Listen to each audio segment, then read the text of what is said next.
باہر نکل آئیں گے، لیکن جب شعلے دب جاتے تو وہ لوگ بھی نیچے چلے جاتے۔ اس تندور میں ننگے مرد اور ننگے عورتیں تھیں۔ آگے چل کے آپ لوگوں کو پتہ چلے گا یہ چیز کن کن گناہوں کے وجہ سے ہوا، مطلب کن کن گناہوں کی وجہ سے اللہ تعالیٰ ایسے سزا دیں گے۔ تو اس ویڈیو کو لاسٹ تک ضرور دیکھیے اور کامنٹ میں اللہ اکبر لکھنا نہ بھولیے۔ آگے نبی کریم صلی اللہ علیہ وسلم کہتے ہیں، میں نے اس موقع پر بھی پوچھا کہ یہ کیا ہے؟ اس مرتبہ بھی جواب یہی ملا، کہا کہ ابھی اور آگے چلو۔ ہم آگے چلے، جب ہم خون کی ایک نہر کے اوپر تھے۔ نہر کے اندر ایک شخص کھڑا تھا اور اس کے بیچ میں یزید بن ہارون اور وہاب بن جریر نے جریر بن حازم کے واسطے سے نہر کے کنارے کے الفاظ نقل کیے ہیں۔ ایک شخص تھا جس کے سامنے پتھر رکھا ہوا تھا۔ نہر کا آدمی جب باہر نکلنا چاہتا تو پتھر والا شخص اپنی پہلی جگہ پر چلا جاتا اور اسی طرح پتھر والا شخص اس کے منہ پر اتنی زور سے پتھر مارتا کہ وہ اپنی پہلی جگہ پر چلا جاتا، اور اسی طرح جب بھی وہ نکلنے کی کوشش کرتا وہ شخص اس کے منہ پر پتھر اتنے ہی زور سے پھر مارتا کہ وہ اپنی اصلی جگہ پر نہر میں چلا جاتا۔ تب رسول اللہ صلی اللہ علیہ وسلم نے پوچھا، یہ کیا ہو رہا ہے؟ انہوں نے جواب دیا کہ ابھی اور آگے چلو۔ چنانچہ ہم اور آگے بڑھے اور ایک ہرے بھرے باغ میں آئے۔ اس میں ایک بہت بڑا پیڑ تھا۔ اس پیڑ کی جڑ میں ایک بڑی عمر والے بزرگ بیٹھے تھے اور ان کے ساتھ کچھ بچے بھی بیٹھے ہوئے تھے۔ پیڑ سے قریب ہی ایک شخص اپنے آگے آگ سلگا رہا تھا۔ وہ میرے دونوں ساتھی مجھے لے کر اس پیڑ پہ چڑھے۔ اس طرح وہ مجھے ایک ایسے گھر میں لے گئے کہ اس سے زیادہ حسین اور خوبصورت بابرکت گھر میں نے کبھی نہیں دیکھا تھا۔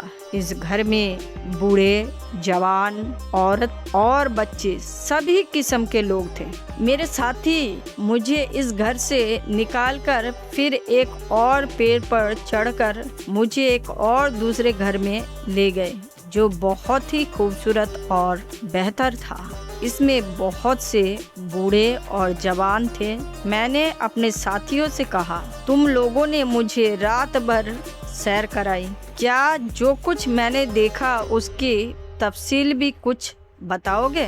آپ کو کیا لگتا ہے نبی کریم صلی اللہ علیہ وسلم کو جو دو دوست لے کے گئے تھے ان کا نام کیا ہو سکتا ہے؟ کیا وہ انسان تھے؟ اگر اس حدیث کے بارے میں کسی کو جانکاری ہے کامنٹ میں ضرور لکھیے کہ وہ دو شخص کون تھے، انسان میں سے تھے یا فرشتوں میں سے؟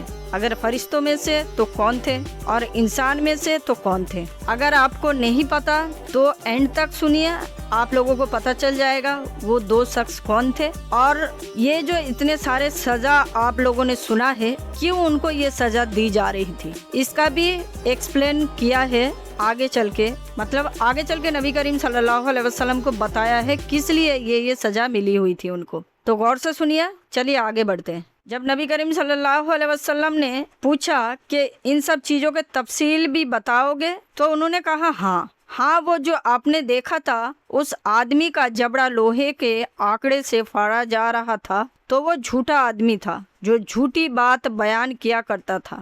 معاذ اللہ تعالی ہمیں توفیق دے جھوٹی بات بیان کرنے سے بچے ہم لوگ۔ اور یہ جھوٹی بات کیوں اتنی بڑی گناہ ہے؟ اس سے وہ جھوٹی بات دوسرے لوگ سنتے، اس طرح ایک جھوٹی بات دور دور تک پھیل جایا کرتی تھی۔ تو آپ لوگوں نے سوچا، کبھی کبھی ہم لوگ ایوے ہی جھوٹ بول دیتے ہیں لیکن وہ بات کہاں سے کہاں تک جا سکتے ہم سوچتے بھی نہیں ہیں۔ اب سے کبھی بھی بات کرتے ٹائم پہ دھیان رکھا کریے، میں بھی انشاءاللہ دھیان رکھا کروں گی۔ اس وجہ سے اسے قیامت تک یہی عذاب ہوتا رہے گا، اللہ خیر کرے۔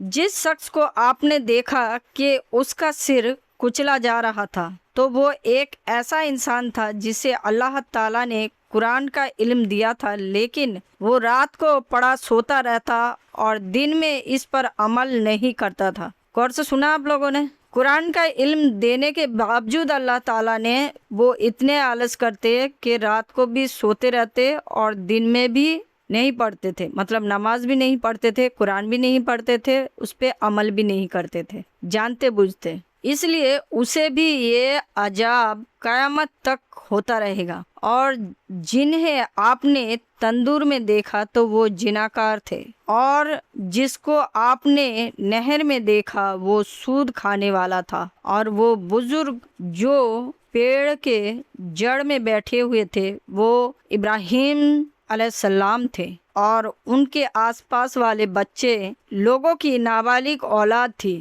اور جو شخص آگ جلا رہا تھا وہ دوزخ کا دروگا تھا، اور وہ گھر جس میں آپ پہلے داخل ہوئے جنت میں عام مومنوں کا گھر تھا، اور یہ گھر جس میں آپ اب کھڑے ہیں یہ شہیدوں کا گھر ہے۔